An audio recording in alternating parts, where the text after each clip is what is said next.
Isabelle Mergo, Daniel Secaldi, Stéphane Bern et Jean-Pierre Coff, les grosses têtes dans la nuit des temps sur RTL, des grosses têtes du 16 janvier 1997, présentées par Philippe Bouvard. Question de Monsieur Lacauve de Saint-Vigor-le-Grand. Dans quel cas les muscles se contractent, l'intestin ondule, le cœur a des mouvements irréguliers, la bouche se crispe et la pupille, bien que dilatée, reste transparente?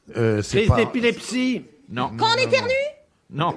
Oh ben dites donc, vous avez des spasmes, vous, là, hein? C'est pas quand on rit, quand même. Non. L'orgasme? Non. Oh, oh. C'est le délirium. Photo. C'est le délirium tremens. T'as dit quoi? Délirium tremens. Délirium tremens, non.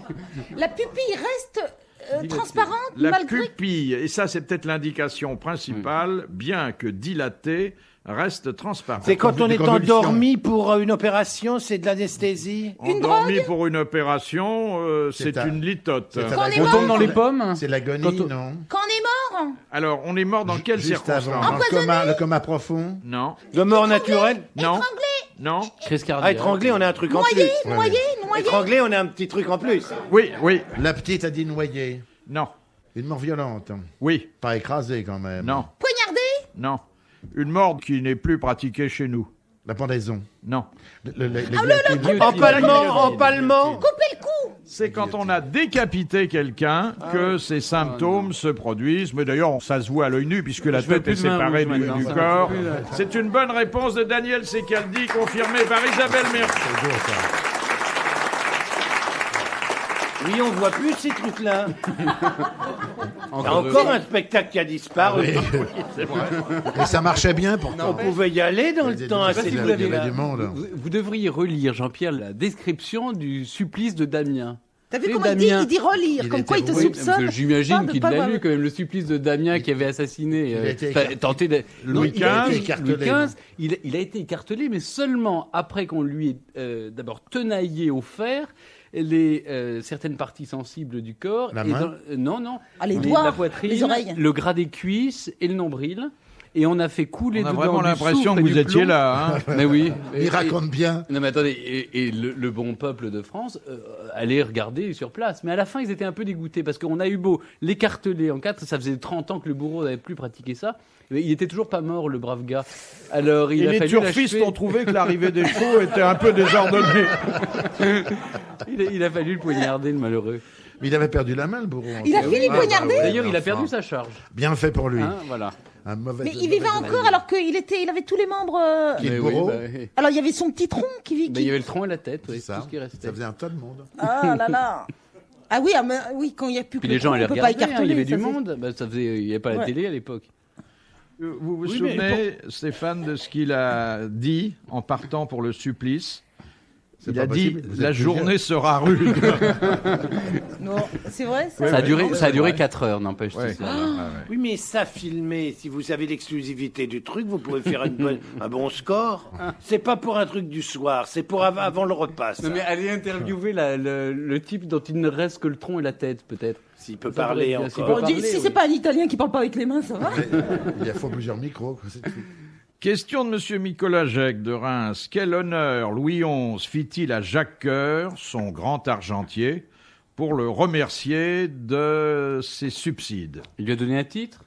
Non. Il lui a donné. Il a donné une terre. femme? Non, pas du tout. C'est le plus grand honneur qu'un souverain pouvait Il l'a fait faire. monter dans son carrosse. Non, il l'a fait monter, mais pas dans son carrosse. Dans son lit? Dans son lit, exactement. Les lits étaient de Oui, proportions considérables, enfin comme le lit d'Eddie Barclay aujourd'hui. Et C'est-à-dire qu'il y a du monde c'était dedans. des centres d'accueil, puisqu'il y avait déjà la femme, les chiens. Ah, les chiens, oui. Oui, Les et chevaux. on invitait la personne à laquelle on voulait témoigner de la Le fourrage pour considération. les- Mais on Non, s'en c'est pour les servait, on animaux. faisait non. Non, ça se passait très... Non, très- c'était- très- on très pratiquait gentiment. pas. Et c'est, Non, il faisait ça je crois sur la que petite c'est chaise à au XVIIe côté. siècle que ça a commencé l'histoire. On les faisait monter dans la voiture, dans le carrosse. C'était un peu le même honneur. Mais on ne recevait plus dans son lit, parce que Louis XIV avait étiqueté tout ça, n'est-ce pas? Voilà, mais nous sommes avant Louis Avant Louis XIV. XIV, Et c'est une voilà. bonne réponse Réponse d'Isabelle d'Isabelle Mergo. Bravo Isabelle. Alors, ça c'est plus difficile. Question de Monsieur Ambroise de Paris. Qui dirigeait le groupe de scientifiques qui accompagna Bonaparte lors de son expédition Champollion. en Pas Égypte. Champollion. Non, Champollion, il s'est occupé du Des décryptage, mais il y avait toute une mission avec différents spécialistes, et c'était un scientifique qui était d'ailleurs par ailleurs un dignitaire du régime qui coiffait ce groupe expéditionnaire. Un Il scientifique. était maréchal. C'était Non, un pas du coiffeur. tout, hein. C'était pas scientifique. Monge, non? C'était Monge, Monge. voilà. Bonne réponse de Daniel Secaldi. Gaspard Monge. Mais Monge n'était pas de l'Empire, il était avant. Non, il était encore consul. Ah oui. Quoi, non, il n'était pas consul, Monge. Ah non, pas Monge. Napoléon, tu veux Non, dire. Bonaparte, c'était Oui, Bonaparte. oui. Oui. Non, mais c'est vrai, il n'est pas né le jour où le directoire a été créé, mais enfin, c'était un grand homme de science. Ah oui. Et on en parle souvent, surtout dans l'histoire que nous raconte Montagnier, là. Monge, mon fils. Les grosses têtes dans la nuit des temps sur RTL de 4h à 4h30. Question de Madame Tolson de Calais. Dans le corps humain, où se situe le rachis? R-A-C-H-I-S. Dans la nuque. Ben, Dans le cerveau. pas seulement. Non, pas dans le cerveau. La moelle épinière. Oui, donc c'est le nom savant De la De moelle. la colonne De la colonne vertébrale. Le nom savant de la colonne vertébrale, elle l'a dit encore une fois.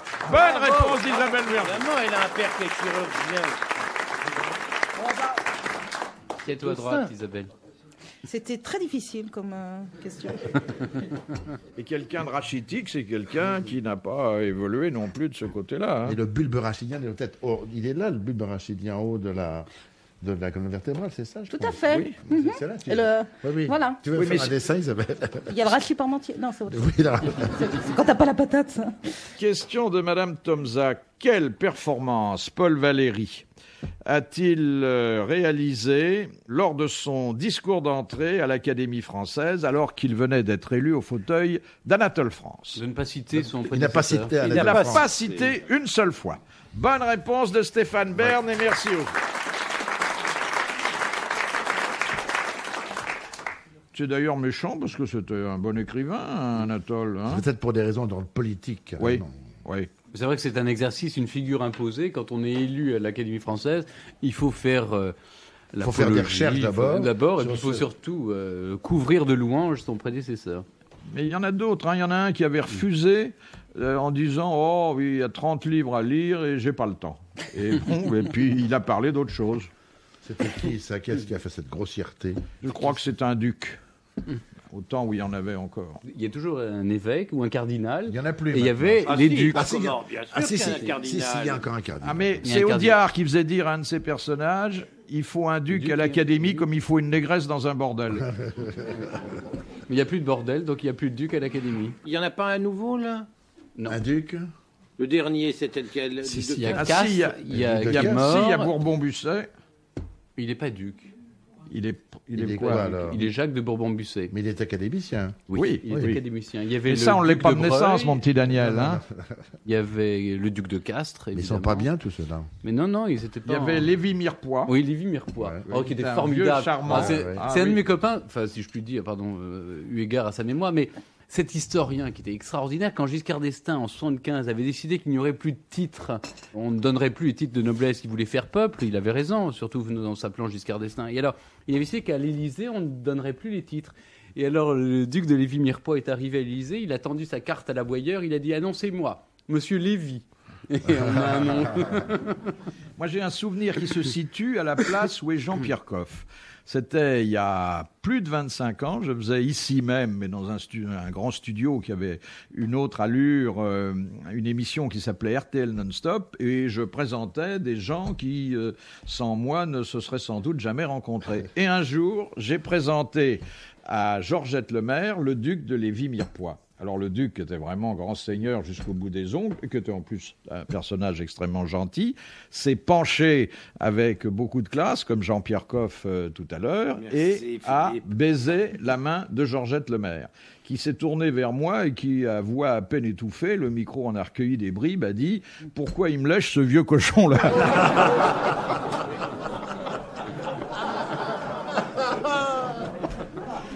Ah, j'aime bien les mondanités.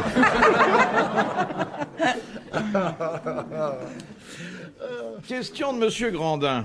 Le jour de la Pentecôte, une langue de feu apparut sur la tête de chaque apôtre. Quel en fut le résultat? Les cartes postales. Ils en ont fait des tas de cartes postales. Format Jésus. Le résultat pour chacun d'eux? Oui. Bon, ça voulait dire, cette langue de feu signifiait qu'ils étaient illuminés par le Saint-Esprit. Sanctifiés. Et il s'est produit aussitôt quelque chose. Coupure d'électricité. Une sorte d'énergie nouvelle, de force nouvelle qui leur a été communiquée. Ils ont lévité. Quand vous êtes habité par le Saint-Esprit, vous n'êtes plus tout à fait vous-même. Hein. Qu'est-ce que C'était vous pas en sexuel, savez non, ils sont pas. Et qu'est-ce que vous en savez? Ils étaient Il dans a quelle... beaucoup lu aussi. Ils étaient dans quelle position? Ils étaient où assis. Ils étaient assis. Oh oui, peut-être. On s'en fout de ce qu'ils faisaient à ce moment-là. Complètement. Ah, là. Complètement. Ils ont parlé une autre langue. Oui, et non seulement une, Mais toutes Mais les ils langues. étaient carrément ils se sont mis Oui, à c'est la tour de parler Babel. toutes les langues. Voilà. Eh oui, ils ont fait de la traduction simultanée. Bonne réponse de Daniel Sekel. Les grosses têtes dans la nuit des temps sur RTL de 4h à 4h30. Et on rejoint tout de suite les grosses têtes dans la nuit des temps du 16 janvier 1997 avec Philippe Bouvard, Isabelle Mergot, Daniel Secaldi, Stéphane Bern, Jean-Pierre Coff. Jean-Pierre Coff qui nous parle du hareng et fromage de tête. Question de Madame Biglezer, qu'est-ce que le boucanage? Ah ben c'est quand une chèvre. Ça va là, c'est bon? Oui, c'est très intéressant. Je sens, c'est prometteur. Quand la chèvre entre dans la piscine. Oui, quand la chèvre Non, c'est pas ok, d'accord. Bon, C'est en quand on cuisine. fait fumer. Voilà. On fait... Ah, les harengs? Oui, enfin... Le jambon. C'est une viande que l'on fait viande qu'on sécher fait sous remuer. l'action de la fumée. C'est une bonne réponse de Jean-Pierre Coff. Bah, Alors, ça vaut ce que ça vaut. on Hein. peut pas dire qu'un jambon de montagne qui est séché dans un séchoir industriel à Livry-Gargan soit vraiment boucané. Ça ne conviendrait pas. C'est plutôt authentique, un peu de vérité, plutôt du plein air, plutôt de la haute montagne, du vrai, quoi. Mais on boucane les harengs? On les fait fumer, oui. Les pauvres pour leurs poumons, quand même. Mais ils sont morts, hein, avant. Ah, tu m'assures? Oh, il y a un bon hareng. Qu'est-ce que c'est bon. Un roll mops? Ah, c'est pas tout à fait le même Avec de la crème et des Non, cornichons? un hareng fumé, pas mal. Le matin, au petit déjeuner, trempé dans le café. Tout le monde en profite. Mais elle dit n'importe quoi, Jean-Pierre. Tu entends les conneries qu'elle dit? Tu Non, entends... mais Ah, si un- elle dit, mais si elle dit des conneries. Un hareng fumé avec un oignon. Tu fais le sabot dans ton café oignon avec doux, un très hareng. très très moelleux, très fondant le matin à 10h Avec sur une une tartine copine de aussi. pain avec un Toujours bon le matin beurre. à 10h. Bah oui, parce que c'est le premier coup de blanc. Faut pas accompagner avant. Tu peux pas boire avant. Enfin, tu peux boire avant 10h, bien sûr, mais bon, ça me paraît raisonnable, 10h pour attaquer le premier coup de Ça blanc. dépend à quelle heure Avec tu te un réveilles, bon si c'est à un filet 9h30, de c'est- hareng, c'est admirable. Ou alors un vrai casse-croûte, c'est-à-dire là où on s'attable et on a une belle pomme vapeur. Ah, À 10h du matin. Une belle pomme vapeur. Il a raison. belle pomme vapeur C'est quoi avec une pomme un hareng, vapeur pomme à l'huile. Ah, le hareng, Ah oui, une pomme à pomme l'huile, la vapeur. pomme vapeur, un morceau de beurre. Rien de mieux. À Tout ça 10h du trempé dans le matin. café. 9h30, si vraiment ça 9h30. presse. Oui, mais si à 9h30, on risque d'avoir un creux à 11h, hein, si on prend ça. Oui, mais alors à 11h, c'est la tranche de fromage de tête. C'est un petit pas. Ah, à propos de fromage de tête, je voudrais dire quelque chose d'extrêmement important, mesdames, On messieurs. écoute bien attentivement. Il y a quelque chose qui va se dérouler en mars. Nous avons organisé la confrérie du fromage de tête, le concours du meilleur fromage de tête de France. Et là, je suis obligé de lancer un appel à mes amis charcutiers en leur demandant de bien vouloir se mettre dans leur laboratoire, commencer à travailler sérieusement et à retrouver les vraies vieilles recettes de fromage de tête, de s'inscrire auprès de leur fédération et de bien vouloir nous envoyer à la confrérie du fromage de tête pour leur réalisation. Puis-je ajouter qu'ils envoient un échantillon aux grosses têtes Oui. qui se livreront On à des fera prendre des dégustations choix, oui. quotidiennes et qui vous fourniront un avis. Alors là, si véritablement les 18 000 charcutiers de France vous envoient des échantillons de fromage de tête, on Oui. fera ça sans public. On fera construire d'abord. Non, mais vous imaginez cette grande joie, Ah, cette oui. grande joie qui va habiter la charcuterie française. Il va y avoir une grande, immense dégustation peut-être qu'on aura 5 000, 10 000 terrines de fromage de tête à goûter, et là va ressortir le meilleur fromage de tête de France. Et puis Ça, on peut c'est quand peut-être- même un événement considérable. on peut peut-être Du vrai, hein. Je dis pas de capre, pas de cornichon, rien de Avec tout une ça. épreuve non, subsidiaire pour départager les meilleurs, une épreuve qui consisterait à pratiquer le baise-main tout en mangeant un morceau de fromage de tête. Non, mais il faudrait Non. demander en même temps. Vous vous que- rendez compte de cette nouvelle extraordinaire? Comment vous allez pouvoir goûter 5000 fromages? Ah ben on va les goûter au fur et à mesure, puis après on va faire des sélections, puis d'autres faut se sélections, tout ça. souvenir et Ça tout. va être... Non, mais on prendra des notes. Ouais. Ça, c'est un moment. J'attends ce moment avec une impatience que vous n'imaginez pas. Il faudrait peut-être leur Tous demander ces fromages d'envoyer de ça tête par qui vont arriver de Colissimo France. aussi. Vous imaginez ce qu'il va y avoir, le Faut faire le bonheur de carême tous avant, ces hein, parce que cochons l'estomac, qui vont enfin être travaillés convenablement, dégustés par des gens de qualité. Il faut leur C'est avancer ça aux magnifique. cochons, ils vont être contents, tiens. Qui ira au festival du fromage de tête, mon grand. Qu'est-ce que tu dis? Je suis invité. Les cochons vont être ravis. Je risque d'être invité au festival du fromage de tête. Tu te rends compte?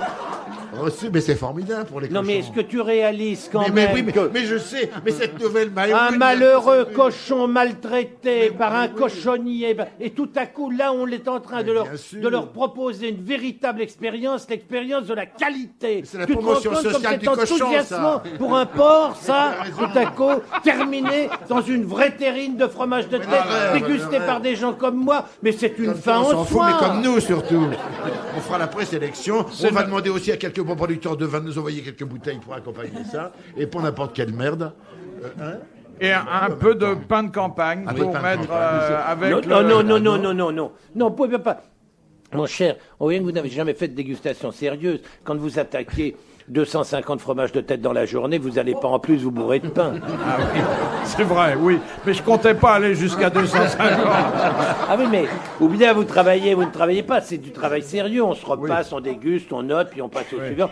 On peut en faire 250, j'exagère, mais à mon avis, on va en faire 180. Est-ce que je dans la pourrais journée. emporter du travail à faire le soir à la maison? Et puis après, au mois d'avril, on pourra faire le festival du pain de campagne. Le pain de campagne, ce serait bien. C'est ça. bourratif. C'est bourratif. Dégustation de pain, c'est comme le Mais vin. est-ce qu'on peut faire comme font les sommeliers, c'est-à-dire manger et recracher après? Ah oui, ah bah oui. Ce serait propre.